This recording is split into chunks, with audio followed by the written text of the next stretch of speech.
basket before he wakes the whole house.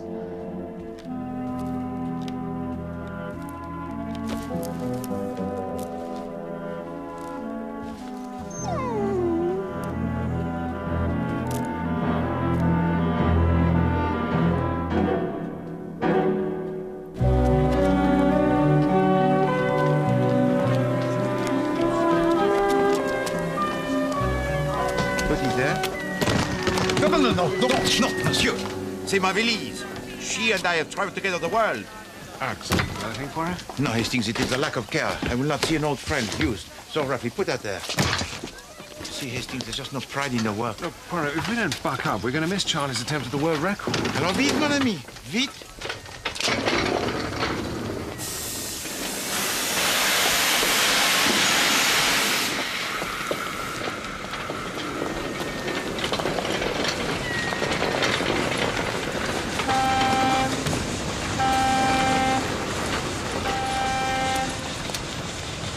See?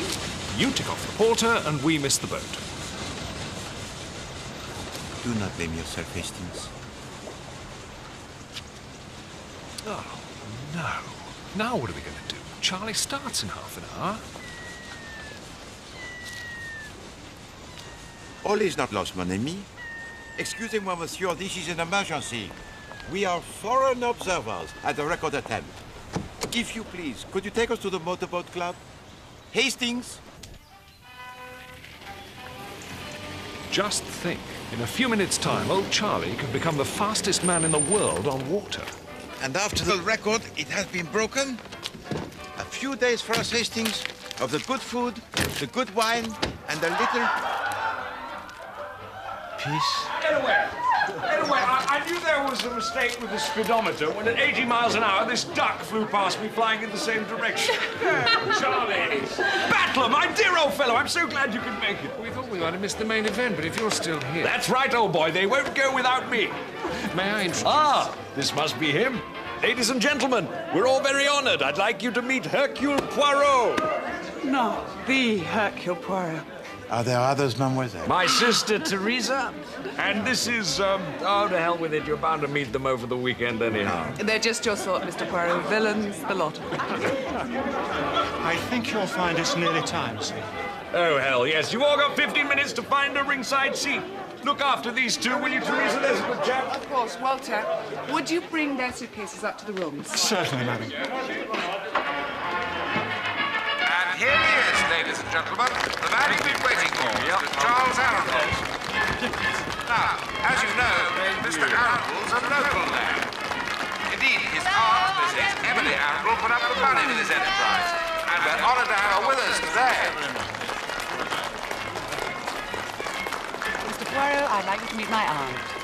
Hercule Poirot, Captain Hastings, Emily Arundell. Enchanté, madame. I didn't know my nephew had any distinguished friends, Mr. Poirot.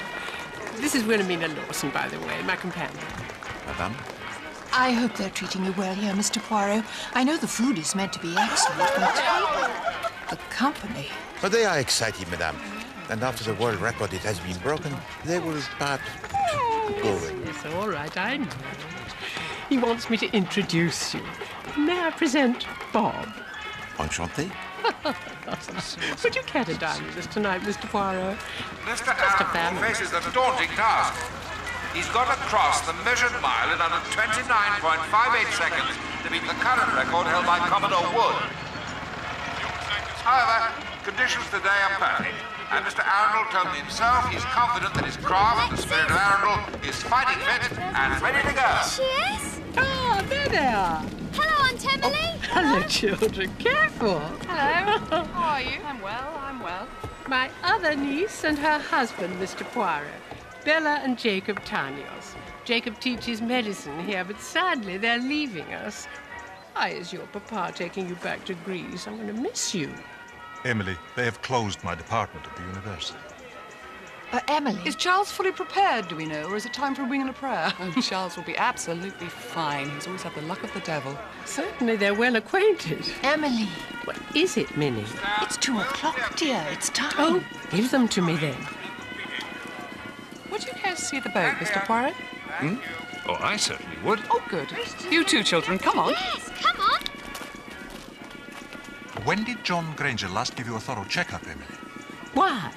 Do I look ill? Far from it. Which leads me to ask why you take these useless liver capsules. I think that's Emily's business, Dr. Tanios, Now, ladies not and yours. gentlemen, crave silence for the Mayor of Keswick. Ladies and gentlemen, I'm sure you'd all like to join me in wishing Charles Arundell the very best as he prepares to make his bid for the world's water speed record. Godspeed, sir. Godspeed, and good luck. Yes, for the record. Break the record, Uncle Charles. We'll never manage it. We must try. Oh, that's him, I think. Oh, hurry, quick, come on. Mr. Poirot! Mr. Poirot! Mr. Poirot! Mr. Poirot! Oh, God, it's Dotty and Batty. Take no notice of them, Mr. Poirot. Poirot, you may think we're odd. People do, you know. But we're the Trip Sisters. Only that isn't what's odd. You must stop that boat. Aye, madame? Mais pourquoi? Because something dreadful is about to happen. We came as quickly as we could. We had a message at lunchtime from the General. Aunt Emily's father, dead, 30 years or more. Not dead, just living in another place. He sent us to you. But how did he know Poirot was coming here? Bush telegraph, superb in these parts. He saw water and blood leaching into it. Out there, on the lake. A crime? A force of darkness. You've got to stop it. But I can do nothing, madame. It is not in my power.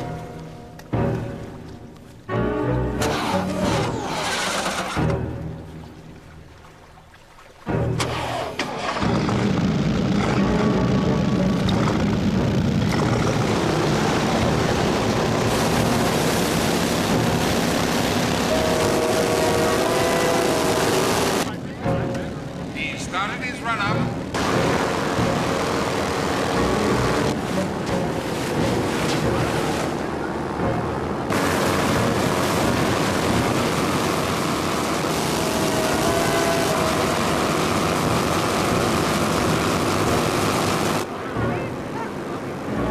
Charles Arundell is entering the measured mile. Now.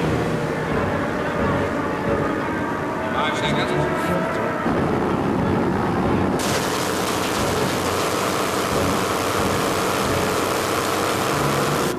15 seconds.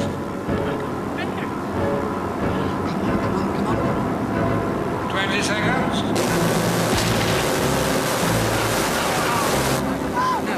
Oh, my God. Oh, my God. Oh, my God.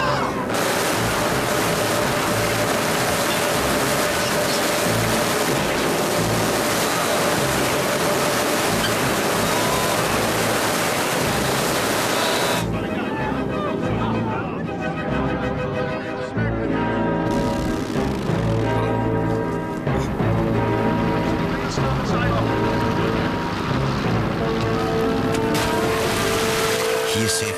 Mademoiselle, your brother, he is safe. Until the next time.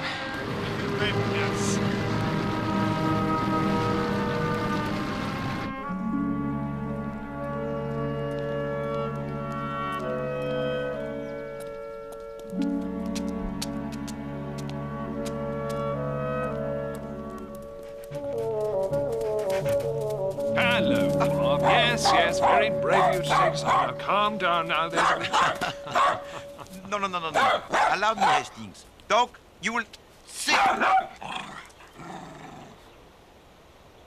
Bon, you are very clever. Bon, merci. Alors, a welcome most warm indeed from Monsieur Bob, Madame Wilhelmina. May I introduce Dr. Granger, an old friend of the family?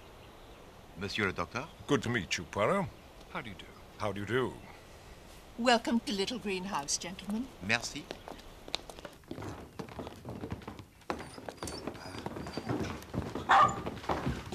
Bob would like to show you something.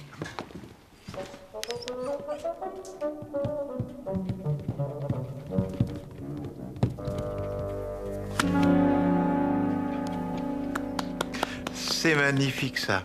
Hastings, what make of dog is this? Fox Terrier. No, Charles, I will not give you more money. That boat has already cost me a small fortune. Now look here, Aunt Em. I'd do anything to keep this project alive, and I won't allow anybody, not even you, to stand in my way. Good evening, gentlemen. A family discussion, we have them all the time. Oh, and by the way, if you're in the market for a burnt-out speedboat, you'll find one in the boathouse. Good evening, gentlemen. This was supposed to be a celebration, but I fear it may prove more of a wake.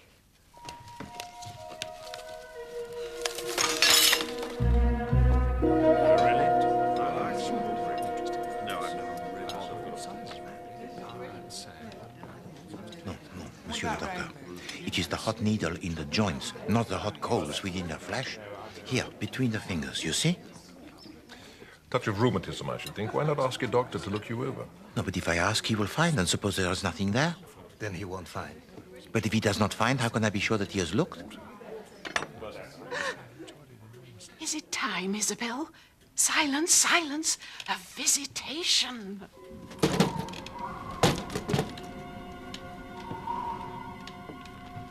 Welcome, friend. Welcome.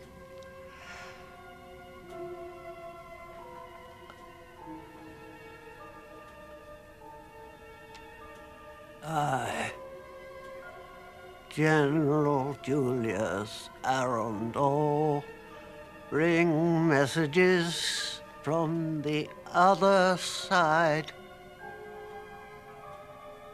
Where is Hercule? I must speak with Hercule. The message is from MP.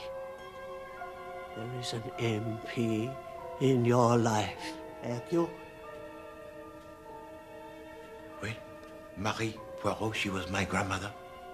He says you have been lucky, but luck seldom strikes twice at the same door. This afternoon, down by the lake, the danger receded, yes, but only to gather its strength. I see it move on. Find its mark in Emily. Why I put up with this nonsense, I shall never know. Prohido. Hero Olos. What the devil is she saying? It is Greek. She says you've all been warned.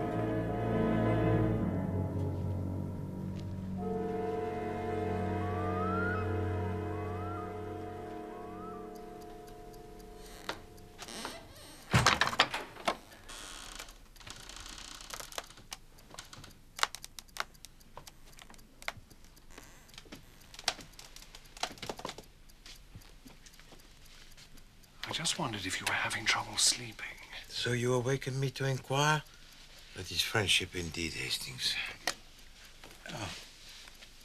I'm sorry, Poirot. It was that business at dinner. The General hauling out your granny like that. I mean, how did he know? Regarde, mon ami.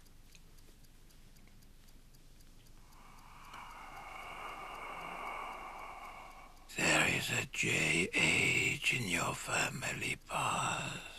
Yes. My Uncle Jack. What is he saying? He says you are to go back to your room and leave me in peace. Right. That's amazing, Poirot. Alas, it is guesswork, mon ami. It would be strange not to find a James, a John, or a Jack in the English family. And so it is in Belgium with him for Marie. Yes, I suppose so. But what about those evil forces? They are in the mind of Isabelle Tripp, mon ami, and nowhere else. And yet there is no smoke without a fire.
Father, go on, quickly. Father, wake up! Auntie! Is this a party or something? We had to, Mum. Charles. Aunt Emily. Auntie. Auntie. Don't touch her. Stay here, children.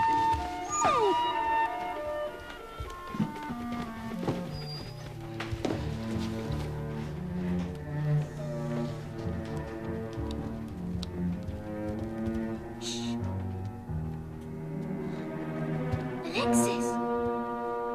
She's not dead, is she? She's alive. Look at this. Bob's ball. She must have stood on it and lost her balance.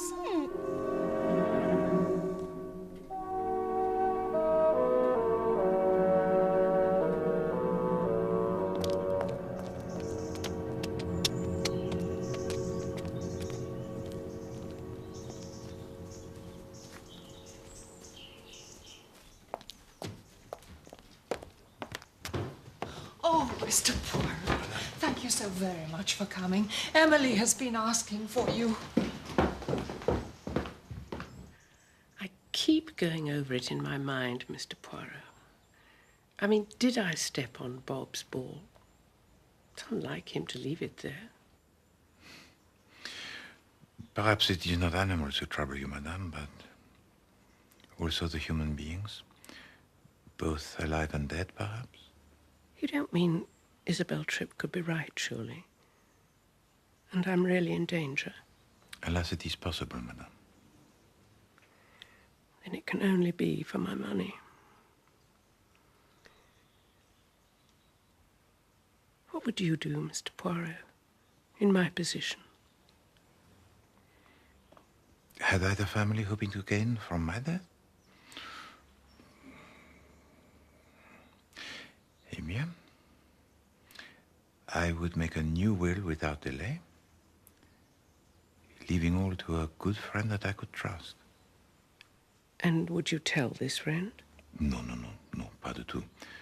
But I would tell to all those named in the old will that they were in it no longer.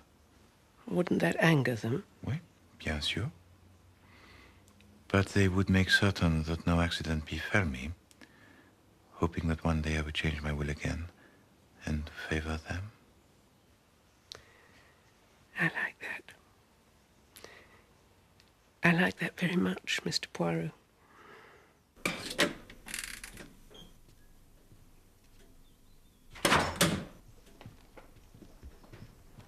A medicament, doctor?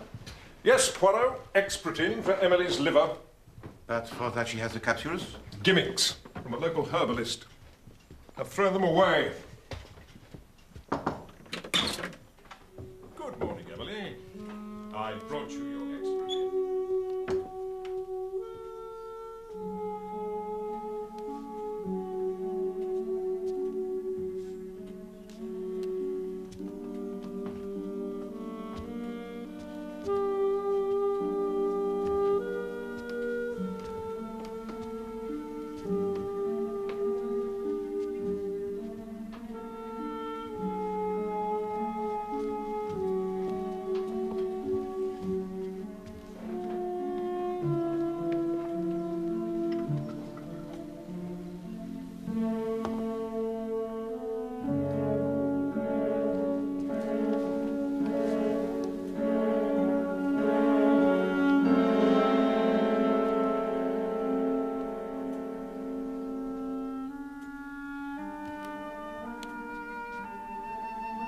Mr. Poirot, I'd like a word with you in private.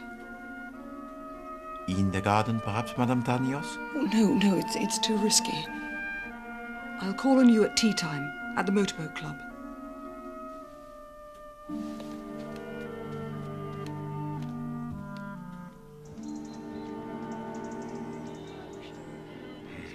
This Monsieur Wordsworth, the poet of these parts, he annoys me, Hastings. Clearly he is a slave to depression, but you know what cheers him, mon ami? A good wine, a large beefsteak, the company of a woman most enchanting? No, a daffodil, who is beside the lake, beneath the trees, fluttering and dancing in the breeze. Over there, madam. Thank you. Good afternoon, madame. I'll not beat about the bush, Mr. Poirot. Charles and Teresa, they've been scrounging money off Aunt Emily for years. And just lately, she's begun to say no, and quite right, too. Please to calm yourself and sit down, madame. Thank you. That fall was no accident, Mr. Poirot. She was pushed by one of them. I know it. But if my husband knew I was accusing them, he'd... You fear him, madame? No, forgive me. I'm safe here, at least. Why here? People like Jacob aren't welcome at the motorboat club, Captain, if you get my drift. Comment? He's different. Foreign. Mais moi aussi? Yes, but you're famous, Mr. Poirot. However, safe or not, I'd rather we kept this meeting to ourselves. Of course, madame.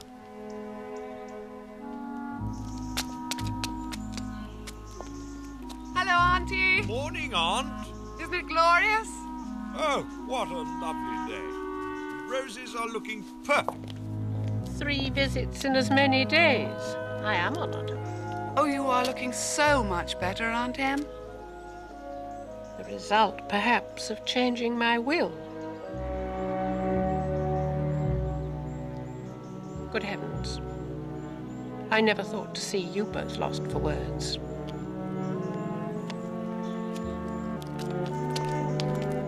You've changed your will? Yes, dear. I'm cutting my family off without a penny. But if we don't inherit, who the hell does? Why do you want to do a thing like that? What have we done to you, anyhow? You threatened me, Charles. I won't allow anyone to stand in my way, remember?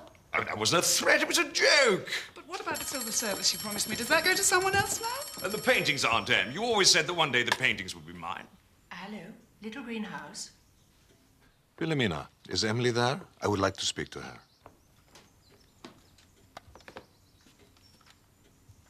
Yes? Jacob. I would like us to meet, Emily. I'm worried about you.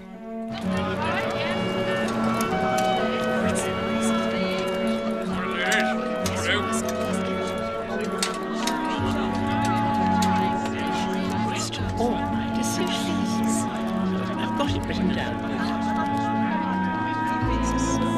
Yes, but what kind of one? Don't question everything I have to say. Yes.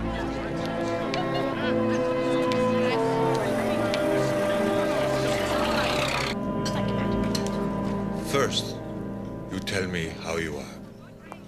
You really want to know? I feel tired, Jacob, and ancient. Which is why I suppose I keep snapping at Minnie. The one person who stands by me, no matter what. She knows you don't mean it. Well, I never. Look at that. Love, do you think? Let us hope so. He's a good man, a good doctor. You say that in spite of his coldness towards you. How generous you are. I, too, have noticed your weariness, Emily. I want you to try this. The recipe has been in my family 200 years. Quite new, then, for Greeks. Jacob, do you think someone is trying to kill me? Emily, who would do such a thing? Mr. Poirot seems to think it's possible.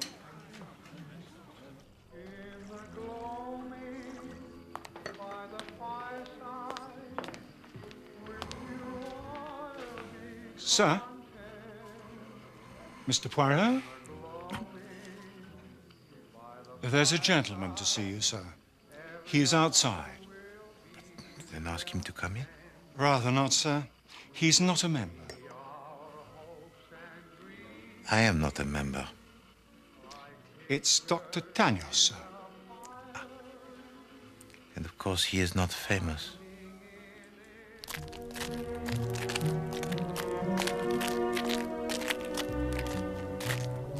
Monsieur? Why are you frightening Emily, Mr. Poirot? When have I done such a thing? You speak of designs upon her life. From duty, monsieur, to warn her. Of a fantasy woven by Isabel Tripp. I I do not speak of a fantasy, monsieur. I speak of a possible crime against Aunt Emily. And I am not alone in my fears. Who else believes this? I merely say that I am not alone. But you mention no name, because there is none. Very well. In the interest of my family and their peace of mind, please do not speak to Emily again.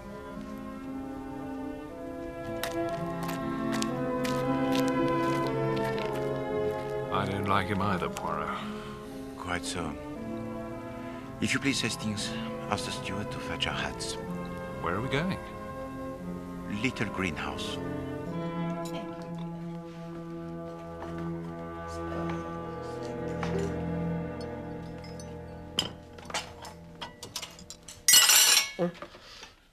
I'm sorry, dear. Forgive me. It's been a long day. But you look better than you have for weeks. Doesn't she look well, Julia? Oh, yes, dear. Why does everyone lie to me? I look dreadful. Wilhelmina, in my bag, there's a bottle. Pass it to me. Not your liver capsules, dear. If I'd meant liver capsules, I should have said so. The bottle.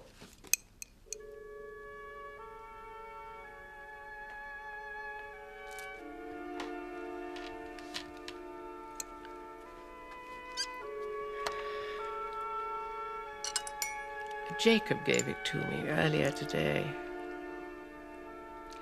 It's his own preparation. I'm not going to take it, surely. It could be Greek.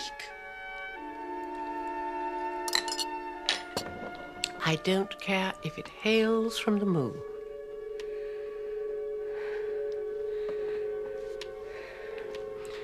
I need some air. Yes, that'll help too. It's a lovely evening.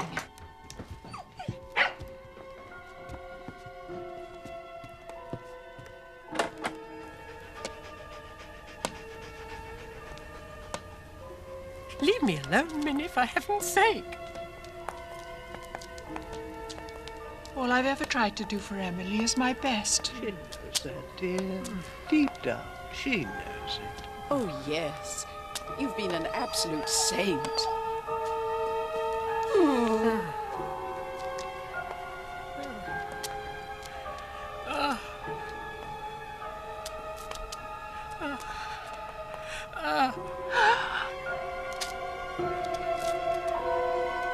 Don't be afraid, dear. It's her spirit reaching out to the ethers. You mean dying? She's crossing over. Even as we look at her. Oh, what an adventure.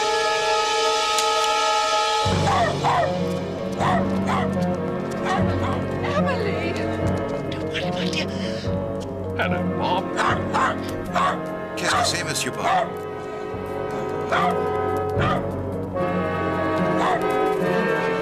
Vite, Hastings. Emily! Emily! If you please, madame. Mr. Poirot, what's happening?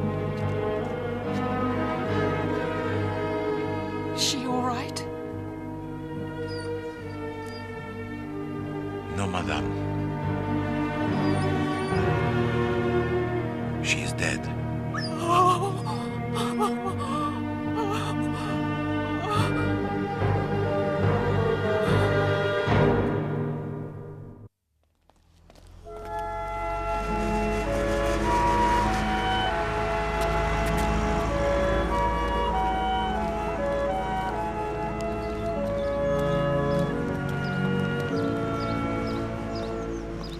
Just once more, I beg of you, Sergeant Keeley, get the coroner to order a post-mortem on the body of Emily Arundell. I'm sorry, sir. We treat our dead with respect in these parts, especially the good souls like Miss Arundell.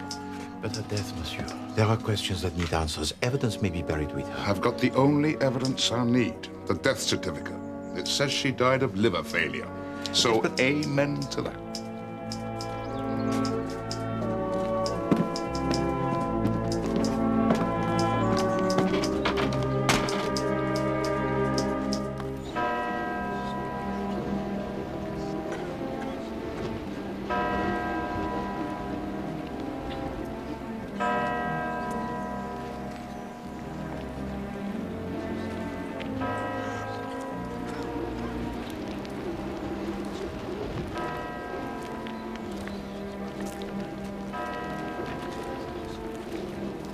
for he knoweth whereof we are made.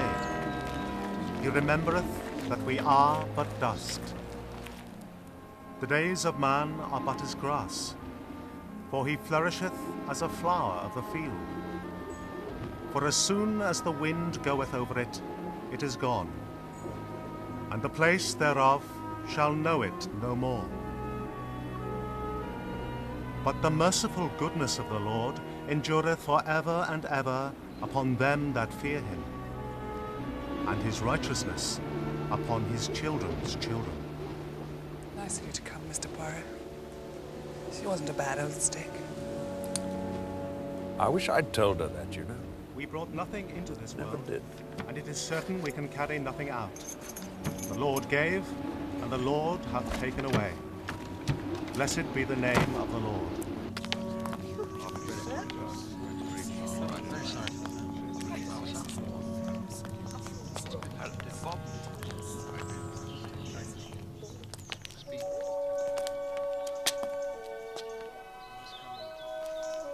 Pauvre chien. The rule you greet your visitors with the agitating of the tail, huh? But not today.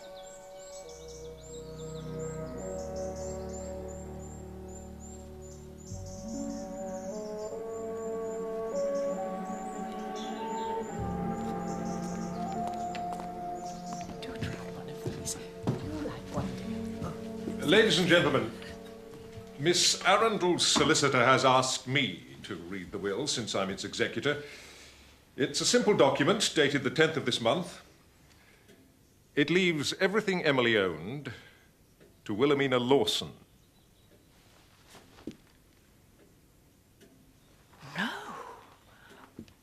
No, she mustn't. The family gets nothing, John? No. Monsieur le Docteur, I should like to know, if you please, who benefited from the old will. Everyone in the room, in some measure. Most for a few £100. Charles, Teresa, and Bella would have had the lion's share. Why? I believe that she was murdered, monsieur. And by whom, I wonder? Oh, don't think we haven't noticed you two. Huddled into corners, plotting and planning like a couple of children. Oh, don't blame them. Blame our little Belgian friend. He's the one who got her to change her damned will. Emily died of liver failure. And you helped her on her way by throwing out those liver capsules. They were useless. The triumph of advertising over good medical sense. I know of at least one attempt upon her life. Could I have saved her? That is a question that will follow me to my grave. If you please to come. The morning after the fall of Emily Arundell, I paid a visit. And I observed in the skirting a screw eye to which a string of cord might be attached and stretched across to the banister. Like a tripwire, you mean? Précisément. Oh, do go on, Mr. Poirot. It sounds absolutely damning. Proof positive, I'd say. This murderer makes mistakes. The first of which was to remove the screw eye. Because now I know it was important.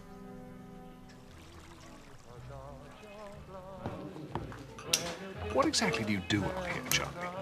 Hadn't you noticed, Battler? I drive boats. Fast. Yes, but I mean, you know, what do you do? Well, up until Aunt Em died, I was a sort of investment advisor. That sounds interesting. I advised and she invested in me. Until she spoiled it all by changing her damn will, for which, Monsieur Poirot, merci beaucoup. Oh, he only did what he thought was right. Did he?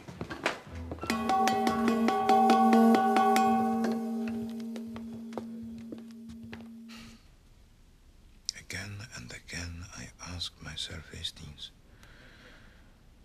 the advice that I gave to her to change her will, was it good or was it bad? Could I have prevented her death? Well, if Granger's right and it was liver failure, no, you couldn't. What is the cause of liver failure, Hastings? Old age. And I say that she was murdered. Never in all my years has a little detail so vexed me. The motive, Hastings. Eh bien, she was murdered before the changing of the will, I can understand. Let us kill her quickly, then we can inherit. But after, who will benefit? Could it have been revenge? Excuse me, sir. A lady and a gentleman wish to see you in the lounge. They have a dog with them. A fox terrier, perhaps? And you don't really have any control over it. Come here. Damn dog. No idea how to conduct himself in It's public. his way of showing his grief. Oh, Bob, please behave. Bob, you will sit.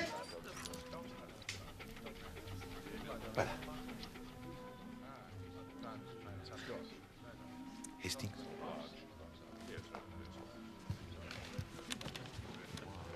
Odd request, Poirot.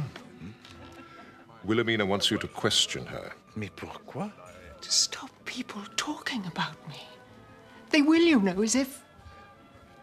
Well, as if... As if you had killed Aunt Emily Arundell in order to benefit from her will?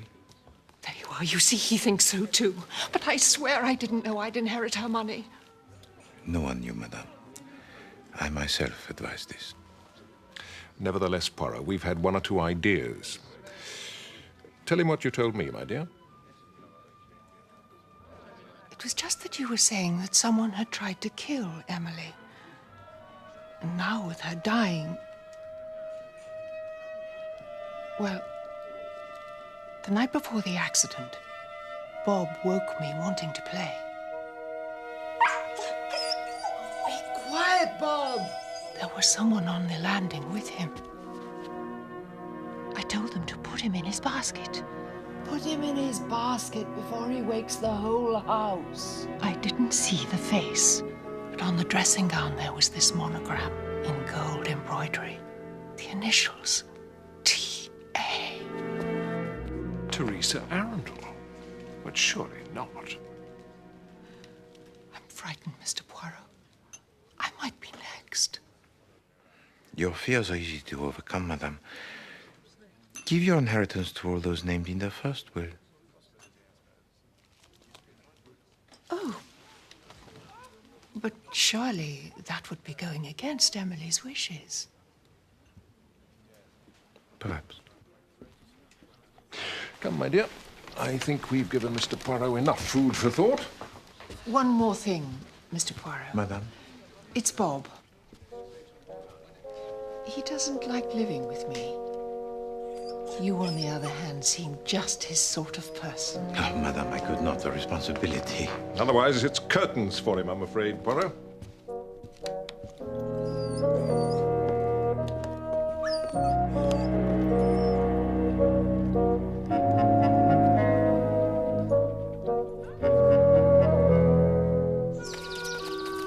The walking of the dog before breakfast?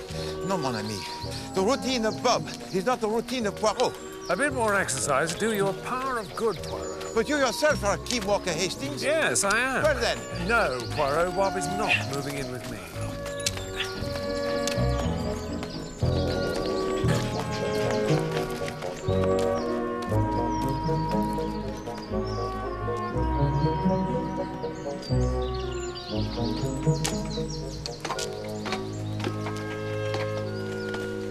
Morning. Hello. Bonjour, mademoiselle. I've been meaning to do that for 6 months. The rain last night rather forced my hand. Mademoiselle, this may seem to you a question that is most strange, but do you have in your possession a dressing gown on which are the initials T.A.? Somewhere, yes, but quite frankly, I wouldn't be seen dead in it. Comment? I bought it before they were all the rage, and now everyone's got them, men and women. Why? Wilhelmina Lawson saw a person wearing it on the night before the accident, and it has made her fearful for her safety. But sadly not enough to give back her money. Well, I've got my solicitor working on that. With any luck, he'll revoke the new will. And I'll be able to afford a decent place to live in.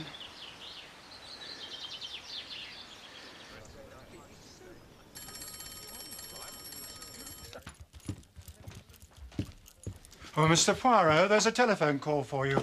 Will you take it here, sir? Oui? Who wishes to speak with me? Miss Emily Arundell, sir. She is dead, mon ami. You'll have to take that up with her yourself, sir.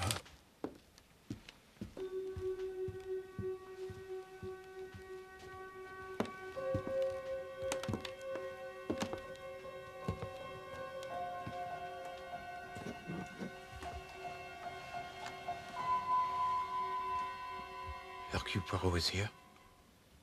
Mr. Poirot, this is so thrilling. Isabel is in touch with Emily at this very moment.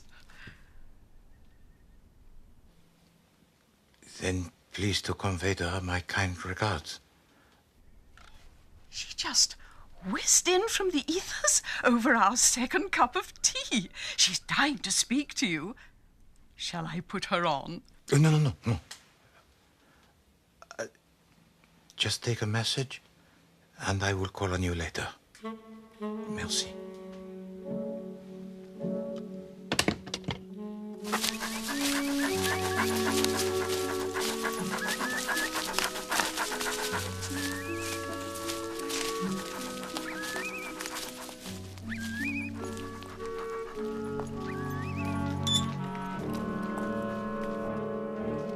Emily knows you blame yourself for her crossing over, and she says it's very silly. And she wants to put your mind at rest. She said, why don't we hold a séance and invite all your suspects? All the people you think may have eased her path into the next world. Then, when they're all gathered, Emily, through Isabel, will point out the one responsible. What do you say, Mr. Poirot? I think it is an idea most splendid. Name for me, if you please, the day for this séance. Shall we say Friday night? 8 o'clock? We'll lay on some food and drink and make a proper occasion of it. Friday at 8, excellent. You will make sure Dr. Daniels is at the séance, won't you? Oh, oui. Only they're going back to Greece pretty soon. But not until Friday. And besides, madame, a move of house even to another country is not a cause for murder. I myself am the living proof.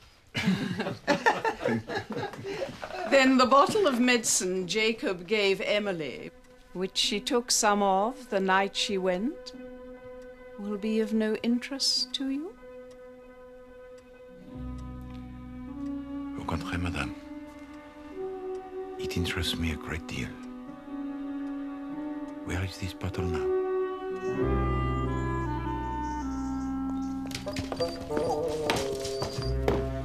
Mademoiselle Sarah, at this present time I am interested in the medicine cabinet. Is there one in the house?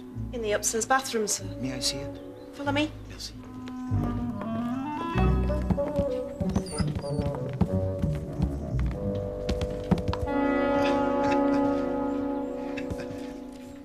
Every time the catcher not wants to see drop, and then the ball he takes back to his basket. Does not this fox terror amaze you, Hastings? Well, to be honest, Poirot, I'm beginning to find his repertoire a touch limited.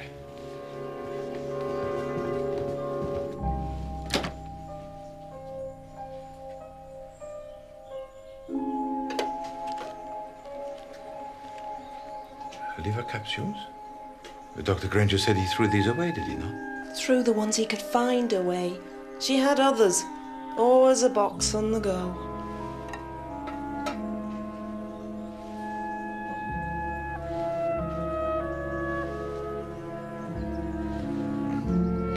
Dr. Jacob Tanios, Hope Cottage, Hawkshead.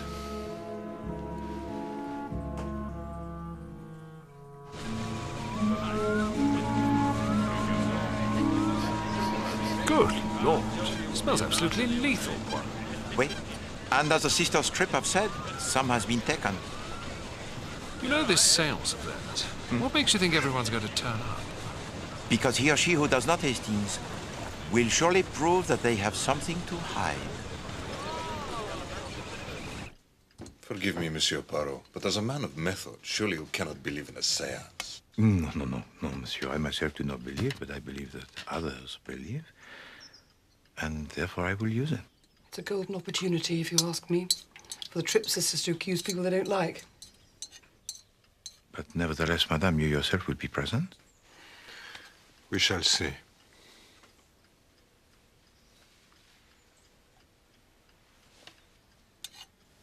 And you, monsieur? I believe that it is soon that you are to leave England. May I ask why? Because in Greece, I can practice medicine. You could practice it here if so-called friends would let you. Bella, John Granger cannot help what his patients believe. They believe that because your husband is a foreigner, that he is the devil himself. Huh? Yes.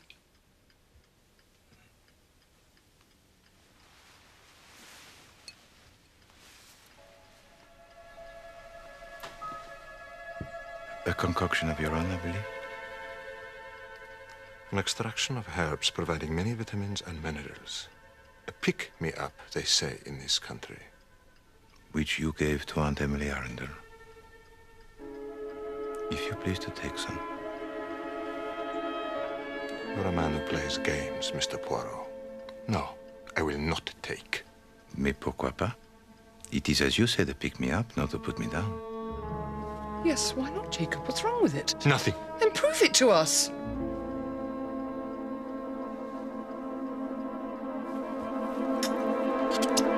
Non, monsieur!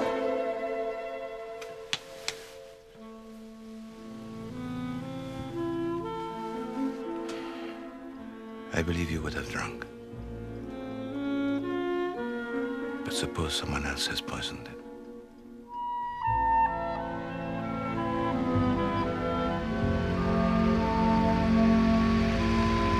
She still fears him, Hastings? Terrified of him, I'd say. I would not say the same. I would say that she no longer loves him. My question is, why does his love fly through the window? Because of what he is, a murderer. Eh bien, let us see what Scotland Yard can make of this Tanio's medicine. We shall send it to them by the registered post. And in the meantime? In the meantime, we make a visit to your old friend, Monsieur Charles.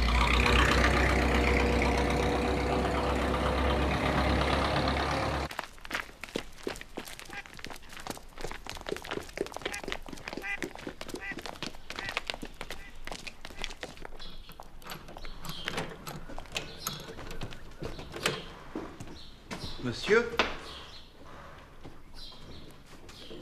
I don't really like people wandering in and out of here.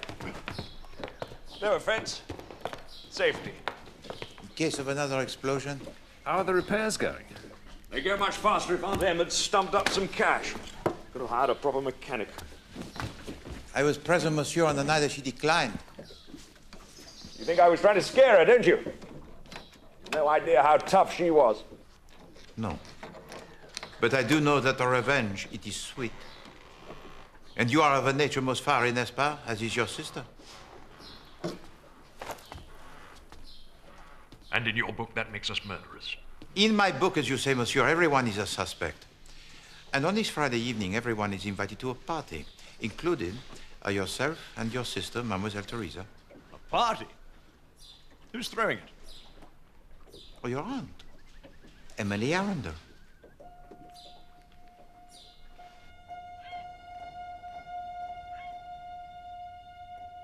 I, Emily Arundell, revisit you tonight with a dark purpose.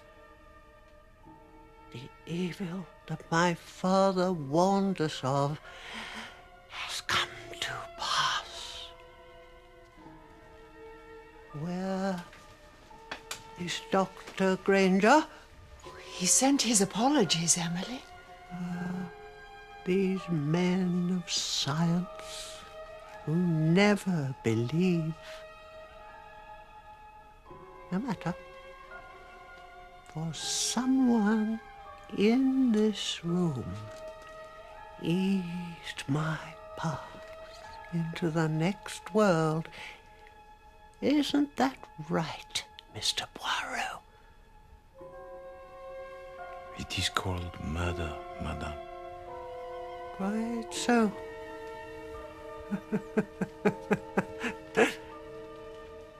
See how they all flinch? Guilty consciences, Mr. Poirot? How is your conscience, Wilhelmina? Good question. Is that you, Charles? Always ready to accuse, to blame the other party for your own shortcomings? Oh, what utter rot. Teresa. Always defending your little brother, no matter what his crime. Bella, dear, why did you marry him? Why did you marry that dreadful man?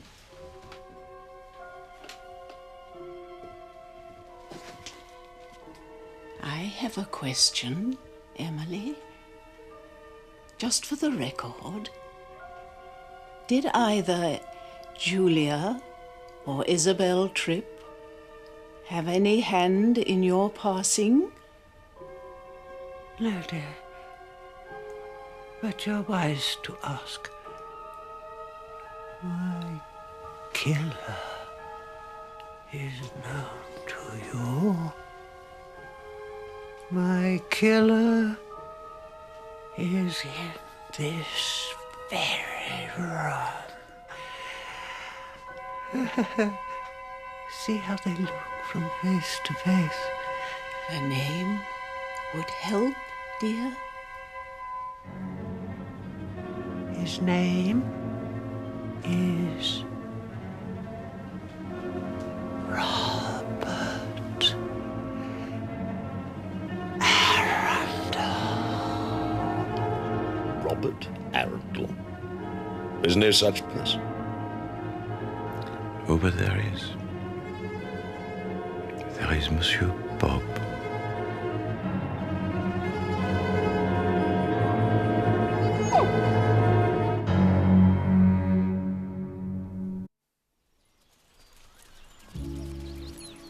Charles and Teresa, Bella and Jacob, even Wilhelmina and Dr. Granger.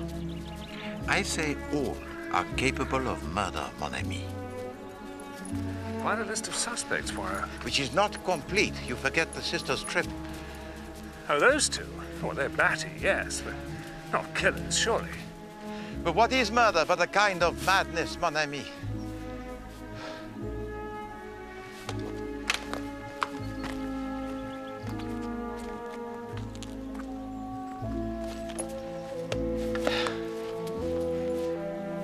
Sit, Bob. Good dog. You are the only one who knows the truth, mon petit. You know how your mistress died. You also know, I think, who killed her. He or she passed you by as they laid a tripwire, saying to themselves, "Ah, this is only Bob, a fox terror. He cannot speak. I am safe." Such foolishness, n'est-ce pas? For you and I, we know, Bob, that one does not have to speak in order to tell. And you will tell to me all in your own good time. Marvelous view from up here, Poirot. Come and have a look. No, we will take your word for it, Hastings. But now there is work to be done. First, we restore the good name of Bob.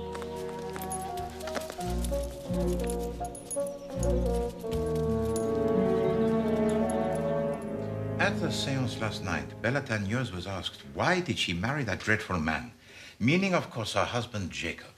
Odd, really. Because Emily was rather fond of Jacob in this world. Must have changed her mind since. Was it a change of mind, madame? Or was it a mistake? Oh, Emily never made mistakes.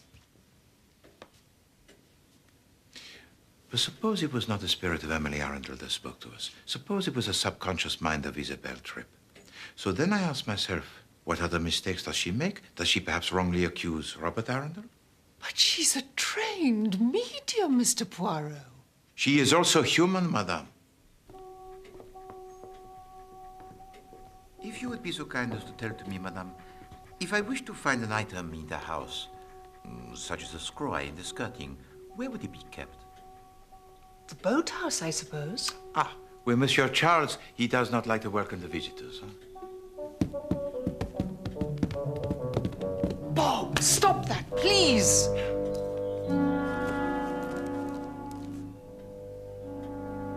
Quel imbécile. Ever since we meet, this doggy tries to tell to me something. He is the dumb witness, yes, but he speaks to Poirot with a booming voice.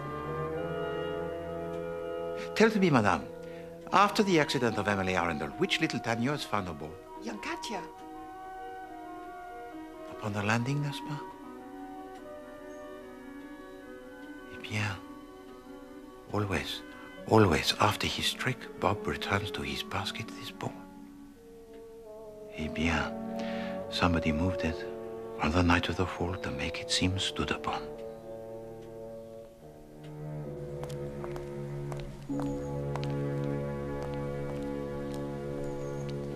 Can we move it to there in an L shape? Teresa, what is it? Bella, dear, we're going for a chat. Is Jacob in? Yes, come in. Children, to your rooms. I said go. All right, off you go. Jacob. Charles. We'll speak freely, if that's all right by you, about money.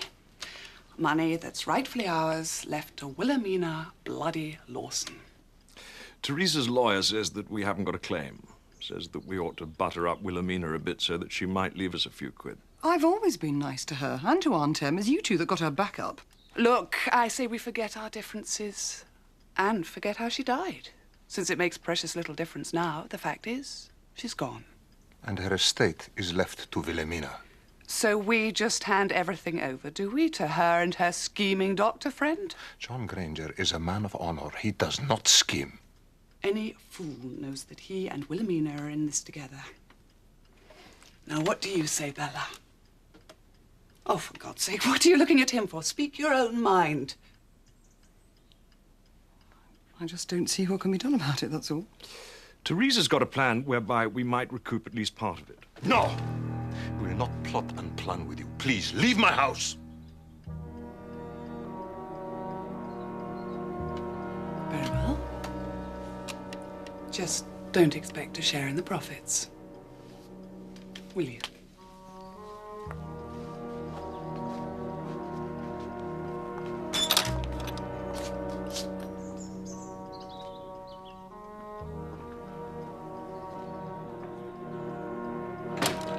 Loyalty, Bella.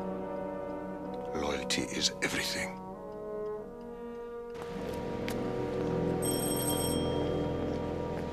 So, what can I do for you, Poirot? You can't tell to me, Monsieur le Docteur, why you're not at a séance. I neither believe in such things, nor do I approve of them. There is only one world, the here and now. An accident of physics with biochemical trimmings. There is nothing beyond. Nothing but wishful thinking. Highly dangerous. Especially for dogs, I believe. When does Bob come for trial? He does not, monsieur. I have proved him to be innocent. But tell me, Dr. Granger, you yourself have treated Emily Arundell for the complaint of the liver, n'est-ce pas? Yes, with exprotin and a mild sedative occasionally. And the liver capsules that she took? You can buy them at any chemist. They'll do you no good. Do you no harm, either. I must see him. It's really important. But he has people with him. Sorry, Dr. Granger. I did explain to Mrs. Tanwas that... That's quite all right, Mrs. Finch. Thank you. Forgive me, John. I'm sorry. I thought you were alone. No, Madame Tagneuse. We are leaving. No, Mr. Poirot. Please stay. I was going to ask John to tell you anyway. About Jacob. Bella, think No, carefully. it must come out! Jacob preaches loyalty to me all the time, but what about my loyalty to Aunt Em? Please. A brave decision, Bella.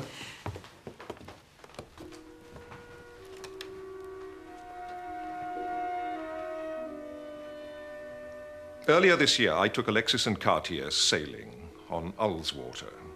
It was a scorching day, so we had a swim before lunch. On his back, Alexis had extensive bruising. I asked how he came by it.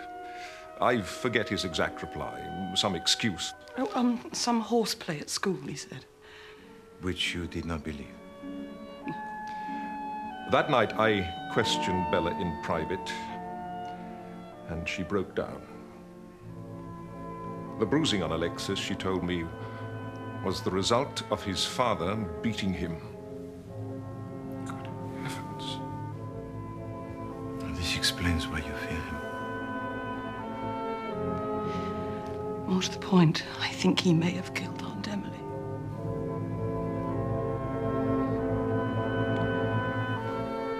If the bruises on that boy's back are anything to go by, I would say he is certainly capable of it. I never liked him. All that smiling the man does. Now we learn he's an absolute monster. No, Hastings. We hear this, but as yet we have no proof until we receive the analysis from Scotland Yard. Oh, the patent medicine, you mean?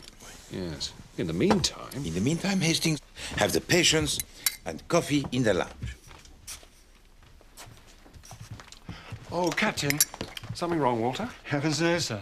I just wonder if you, being a friend of Mr. Charles, would mind asking him to give his club bill some attention. He hasn't paid it? I mean, sir, that it must have slipped his mind.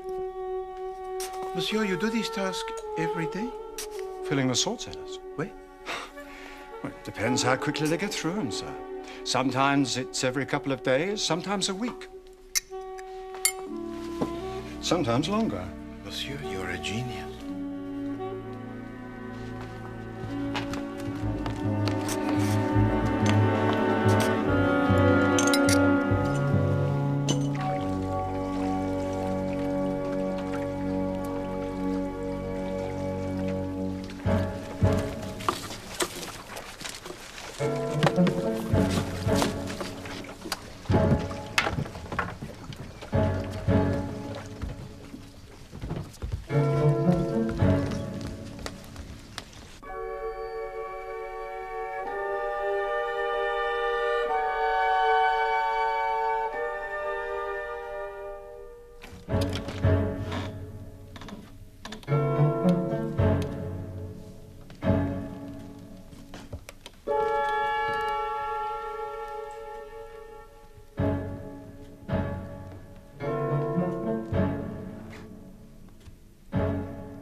Miss Lawson. Sarah, there's someone downstairs. They're trying to kill me. No.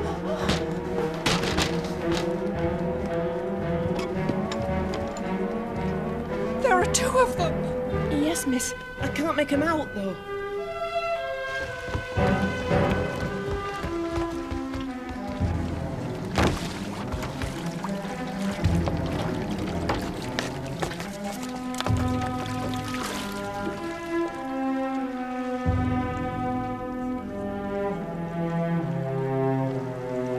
Says you. Down by the water. So why is there no sign of a break-in? All right then, Keeley. Explain the fallen painting. Bad fiction. Bound to come down sooner or later. There are things going on here, Sergeant, to do with Emily Arundell's death.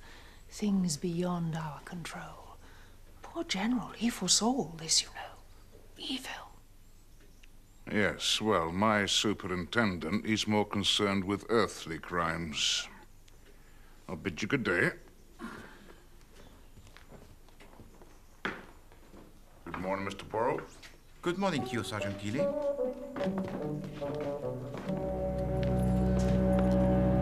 Mr. Poirot, thank you for coming. Madame. Why is he doing that? Because you threatened him with the curtains. Didn't know he spoke English. One does not have to speak in order to know. Tell me, Mademoiselle Sarah, you opened the window, you looked out. What did you see? 2 people running down the garden towards the lake, sir. Did they mean to kill me, do you think? Eh bien, madame, it is a crime which did not succeed, and therefore the objective, it is unknown. I think I should come and stay for a few days, Poirot, don't you? I mean, if someone is trying to get at Wilhelmina. Oh, that would be kind of you, John. I'd feel a great deal safer. Goodbye. Goodbye. Au revoir, madame. This Dr. Granger Hastings, he's always at our side, waiting for his chance, perhaps, huh? What about those 2 intruders Miss Lawson talked about? This case has many pairs, Hastings. Charles and Teresa, Bella and Jacob. Bien sûr, this Jacob, he bothers me. Because you know what he's capable of, you mean? Because now I know what he said of him. Morning. Ah, bonjour. We've just heard about the break-in from Sergeant Keeley. At the telegraph bush again? We're off to give moral support. Ah. Another pair, mon ami. The place we'd operate from is Bonneville, Utah. And as for facilities, Charles, you'd never want for a thing. Of course, you might miss your English weather. Think it over. Fine.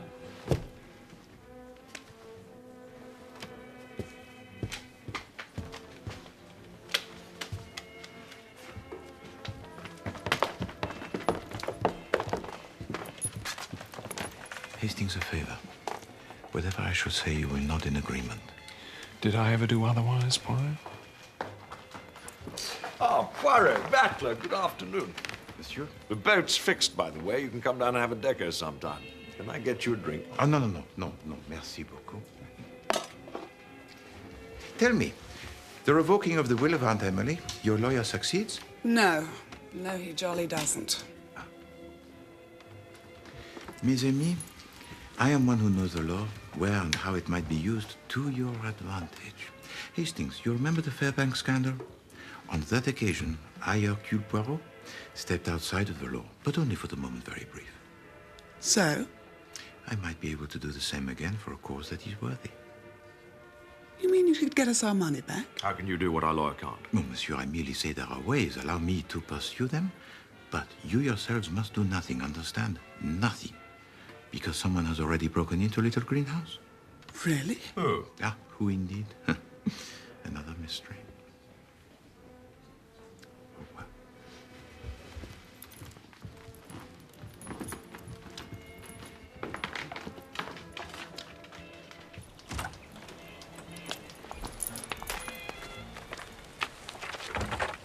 What was the point of that? Saying you'd break the law? They are young and foolish, Hastings. They are the hotheads. I offer them the crooked help to prevent them doing things that they will regret. But there is something I've meant to ask you, Hastings. Your friend, Monsieur Charles, why does he give to you the nickname of Battler? Oh, English humor, Poirot. You wouldn't understand. Poirot does not see a joke, au contraire. Well, if you must know, it's Battler, as in Battler Hastings. Yes. Please Thank don't you. worry about her. She's in very good hands. Everyone has been so kind, and I do so appreciate it. Not at all, dear. Only too glad. Lovely to see you, Isabel. Julia. And thank you for your help.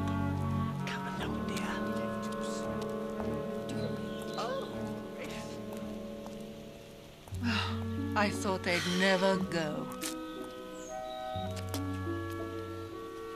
Thank you for moving in with us, John. But people will talk.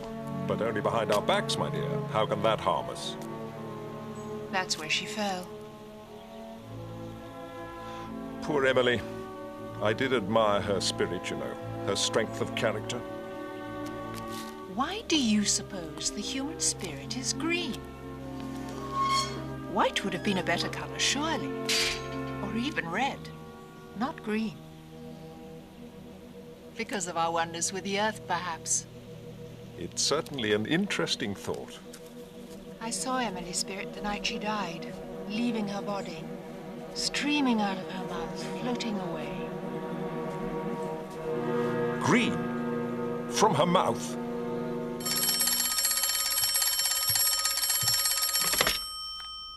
Bella, John Granger, is Jacob there? He's not home yet. He's at a meeting of the faculty. Can I help? Strange question. Do you know if he has a flask of phosphorus? I think Emily may have been given some. Phosphorus? Who says? A bit of a hunch, that's all. Something Wilhelmina said. I'm camping down here at Little Green, you see. Is phosphorus dangerous? I mean, they make matches out of it and fertilizers. That's right, dear. And you're saying she was given some? By Jacob? I'm not saying anything yet. I'm just asking if he has any phosphorus, that's all. I don't know. Right. Best not tell him I rang. I'll speak to him tomorrow. Those look delicious, my dear.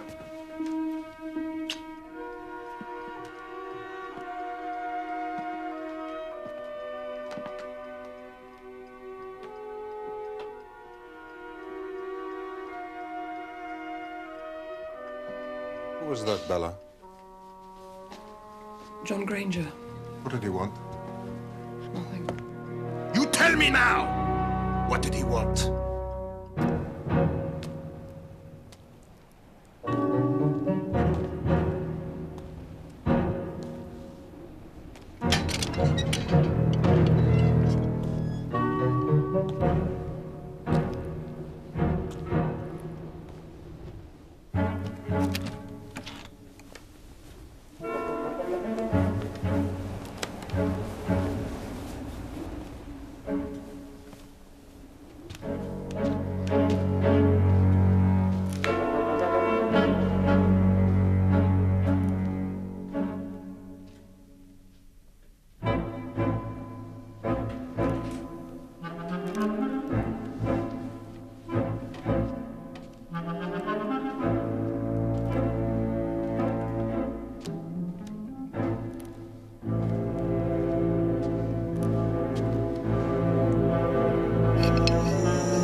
Dr. Granger? You all right, Doctor? What is it, Sarah? Gas, Miss Lawson. Dr. Granger's room.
can't go digging up bodies, but I would like to know more about Miss Emily's death.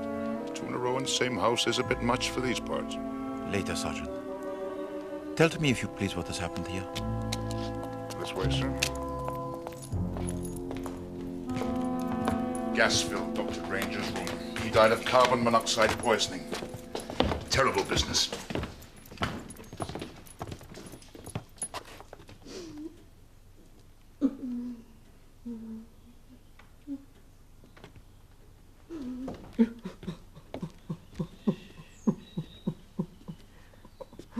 Madam. You have my condolences, madam. Why would anyone want to kill Joe? He was a doctor. Even they have their enemies. Was it the same people who broke in the night before, sir? Perhaps.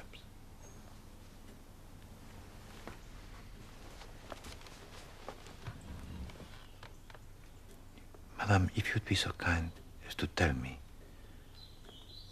did you see anyone last night? Or did anyone call at the house, or perhaps telephone? The trips left after 8. But no one called. John telephoned out later to Jacob. Did he say why? I'm sorry. He mentioned something about phosphorus. That's all I heard. I see. Once again, my sympathy.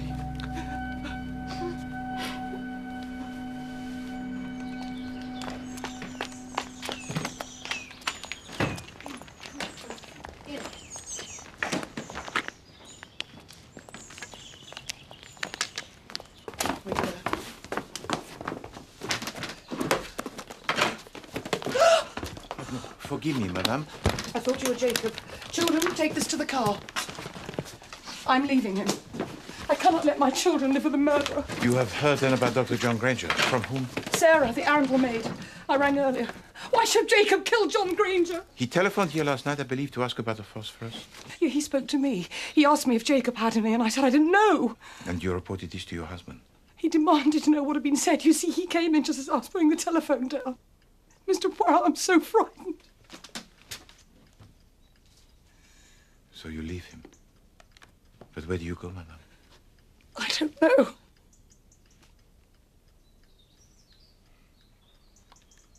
Then let us take you to a place of safety. Vite.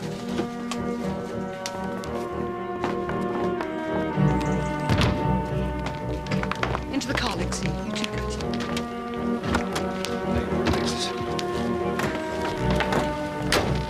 Hey! Poirot! What's happening? Vite, mon ami, vite! Where are we going? The sister's trip, mon ami. Bella! Stop!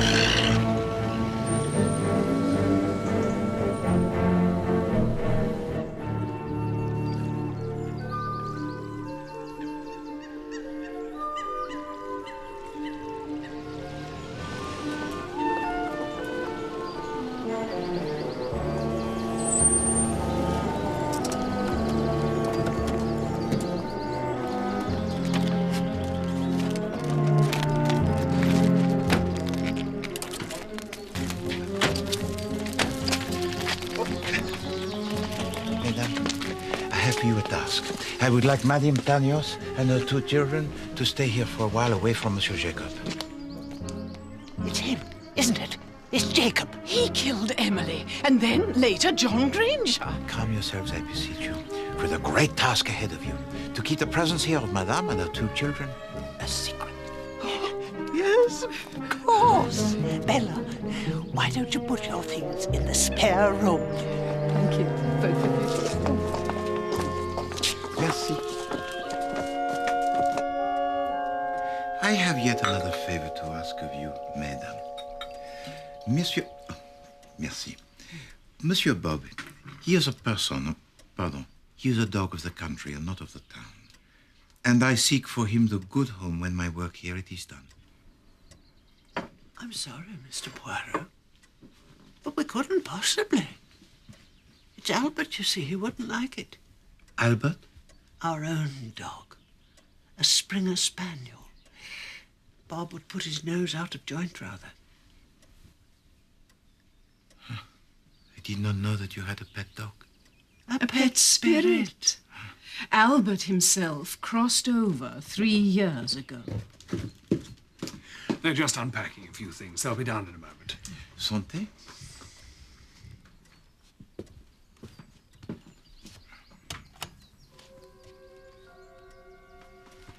It is you who rowed the boat in this photograph, madame? Yes. We used to keep a little dinghy on Windermere. Forgetting about. You say that you were at Little Greenhouse last night until 8 o'clock? Yes. You could never get away from Minnie. Talk, talk, talk. And on the night of the death of Emily Arundell, you were also at the house?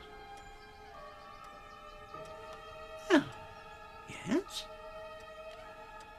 Then both of these deaths have in common the same 3 people. Wilhelmina Lawson and yourselves. You think we had something to do with it, Mr. Poirot? You mean we're suspects? Oh, how thrilling. Go on, question us, Mr. Poirot. Just like you would normal people. I will, madame. But not today.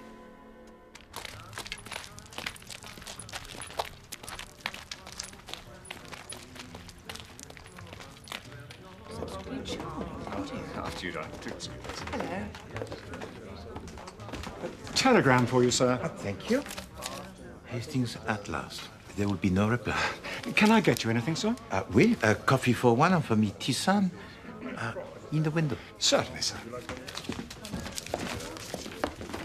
Excuse me. No, I will pass. Where is she, Poirot? Calm yourself, Dr. Daniels. You take my wife and children from me and tell me to be calm? Your wife has left you of her own free will, Doctor. I have here a telegram from Scotland Yard. It contains the analysis of the pet of medicine that you gave to Aunt Emily Arundell. Do you want me to read it here?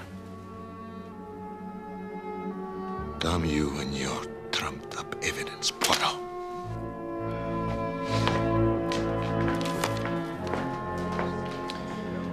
I'll telephone Sergeant Keeley. No, not yet, Hastings. Bob and I, we need time to think. Thanks. By the way, the steward at the club, old Walter, said you wanted to have a word with me. Really? Yes, lunchtime. Brought the chitty over for me to sign and said, that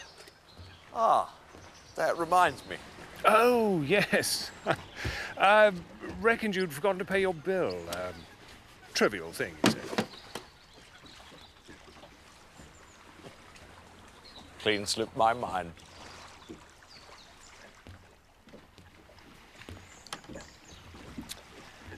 This polish buffs up to a marvellous shine, Charlie. What is it? Yes, I mix it up myself from phosphorus. Phosphorus?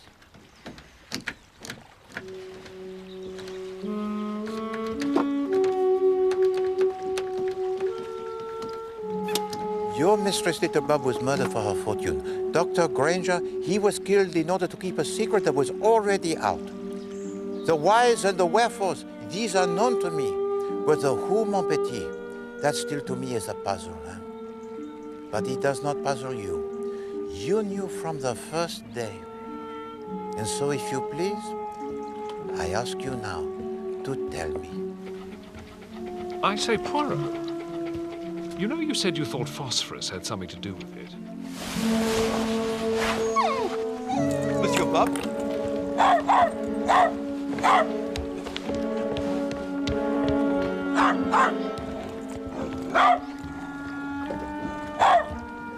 Qu'est-ce que c'est, mon petit?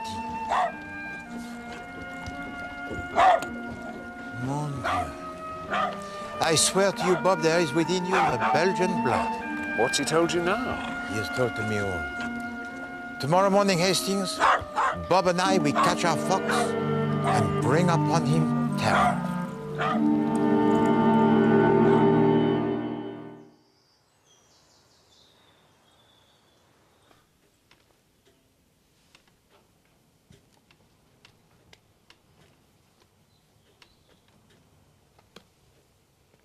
Why don't we start, Poirot? He probably won't show up anyhow. Monsieur Jacob will be here. Of that I guarantee.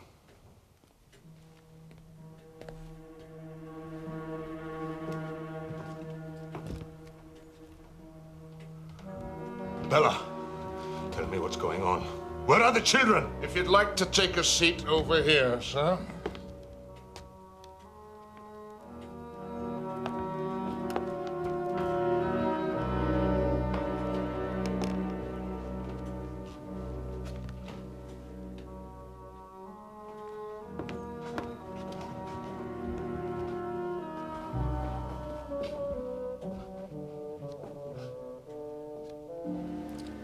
Mesdames, Messieurs, among us today is the murderer of Dr. John Granger and Emily Arundell. Would that be one and the same person, sir? Have patience, if you please, Sergeant Keeley. You believed, all of you except one believed, that the fall of Emily Arundell was an accident. If so, who was the person on the stairs the night before the fall, and what were they doing there? I say that this person placed in the skirting a screw eye to which a cord was attached to form a tripwire. Wilhelmina Lawson saw this person, or to be precise, she saw the monogram on the dressing gown that they wore. The letters T.A. And she assumed it was Teresa Arundell. Minnie Lawson's never liked me. It's just her style to accuse me of murder. Why, she went off with Aunt Em's fortune. But Emily fell. She told me so herself. She stood on Bob's ball and she fell. No, madame. But how do I know this? From Monsieur Bob himself. Every time he performed his trick, Bob was telling to me the answer. Always after his trick, Bob returned his ball to his basket.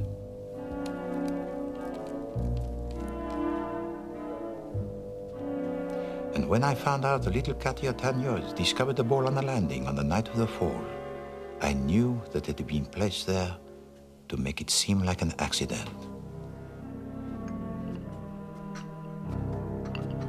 For the cause of the fall of Emily Arundell was a tripwire.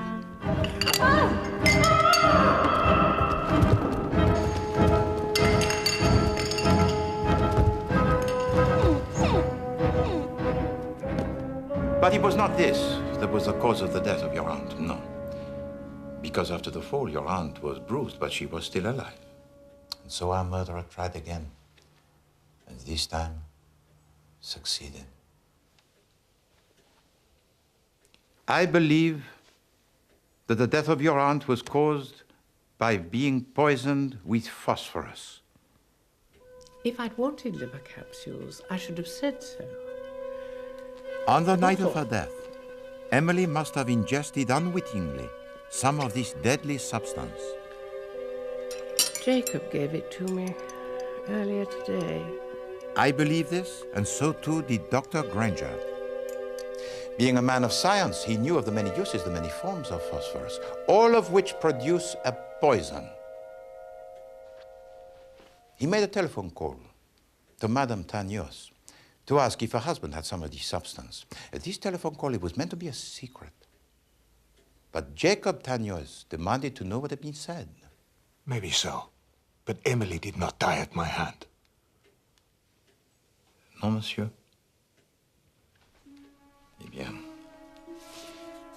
I have here a telegram from Scotland Yard, which tells to me that the patent medicine that Jacob Tagnois gave to Emily Arundell, No, monsieur! is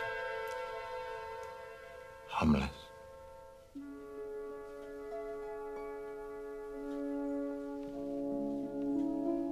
And so now I ask, who poisoned her? Dr. John Granger with his medicines? No. A medicament, doctor? For he himself was soon to become a victim. So where else could be discovered this phosphorus? I suggest, mes amis, in a liver capsule that was placed in this box that was always by the side of Emily Arundell. This also answers for me a question most puzzling. Why was she murdered after the changing of the will? Mesdames et messieurs, I can now reveal to you that she was murdered before. Murdered 3 days before she died. Clever. Oui. And it was the steward at your club, Monsieur Charles, who showed to me how. One of his lesser duties was to refill the salt cellars. Would they be empty today, tomorrow, 3 days after that? Who could tell? It would depend upon the persons who used them. And so is it not possible for our murderer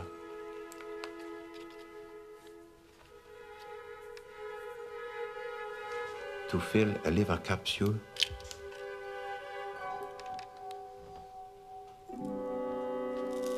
with the phosphorus?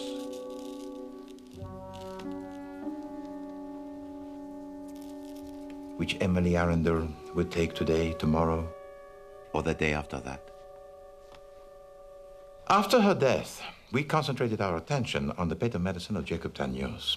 But I believe on the night that she died, she must also have taken the liver capsule which slowly released its poison and killed her.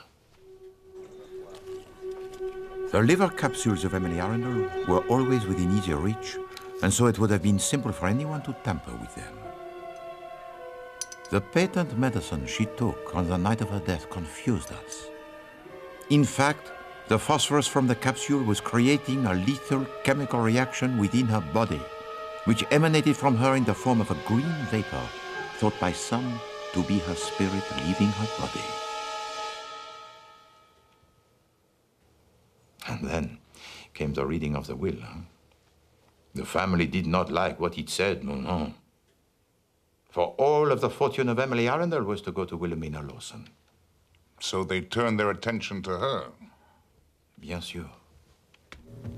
Then two people broke into this house. The general prevented their crime by falling. Sarah! Sarah!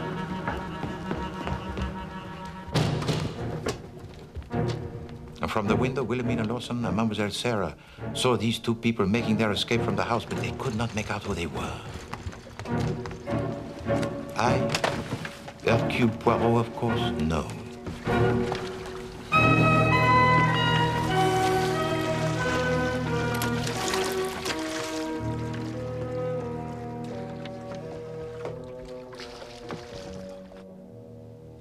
Monsieur Charles, and your sister, Mademoiselle Teresa, you broke into this house to steal what you thought was yours by right. Well, yes, but that was our one and only attempt, Poirot. And we certainly didn't come back the night after. But someone did. In order to murder John Granger, who on that very evening had begun to make the discovery of the phosphorus. Same person that murdered Emily, you think? Oui. This T.A. person, then. I've had just about enough of this. Sit down, miss. Mesdames et messieurs, if you would please to observe in the mirror. It was Monsieur Bob who first drew this curiosity to my attention. When he barked at his reflection in the highly polished surface of the boat, I was sure that I understood. Wilhelmina Lawson saw the person on the landing in her mirror. And she also saw, in reflection, the monogram with the letters T.A. And now, mesdames and messieurs, you will observe that these letters, without a reflection, are now changed to A.T. The initials of Arabella Tanyos.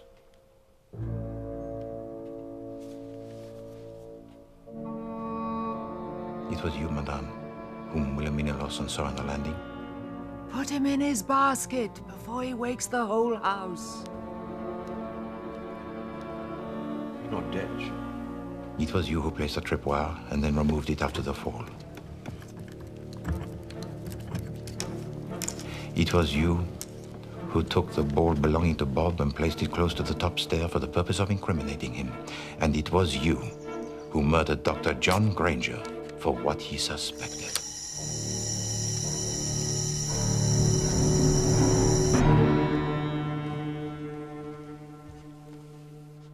Is this true, Bella? No! You know how brutal he is! You know how he beats my children! Bella, I know that is what you say, madame. Always you point the finger. You play out the charade of fearing him. You tell us of his temper most wicked. All are lies!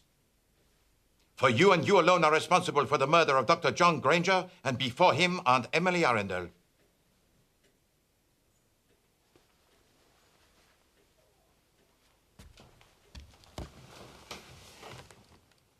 Why, Bella? Why? Because I hate you, Jacob. Hate me? You hate me, Bella? You were different once, and I loved you for that. But then people here shunned you, and you started to change just to please them. And I felt so ashamed. Now all you want to do is crawl away, back to your homeland. How could you be so weak? What is there for me in Greece? With my inheritance from Aunt Emily, I could have lived here with my children and held my head high again. If only she'd done me the courtesy of dying after the accident, I would have inherited. You too, Charles. You, Teresa. And if you hadn't meddled, Mr. Poirot, she wouldn't have changed her will and we'd all have been better off. The cold heart indeed, madame, which deserves no mercy.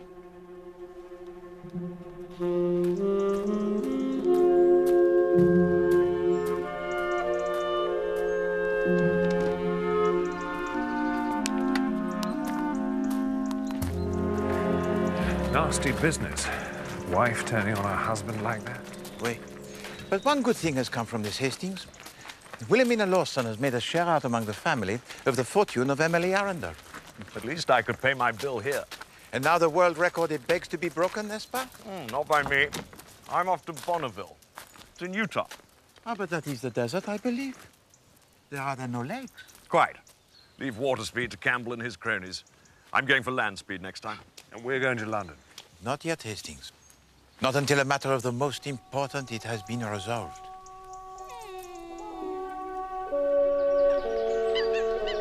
I was amazed, wasn't I, Poirot? Indeed so, mon ami. To think that all these years, Poirot had the gift for reaching the other side. I said there were hidden depths to you, Mr. Poirot.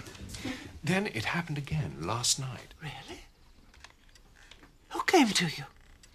I woke up to find this, how best to say this, presence in my room. I looked up and I saw the Springer Spaniel. Albert. Wait. What did he say? He spoke to Bob, madame. He said, "Go live with my people. They have of you the great need." Then of course he must. Are you sure you can manage without him, though? I mean, he was a great help to you with this case. It will not be easy, but I shall try.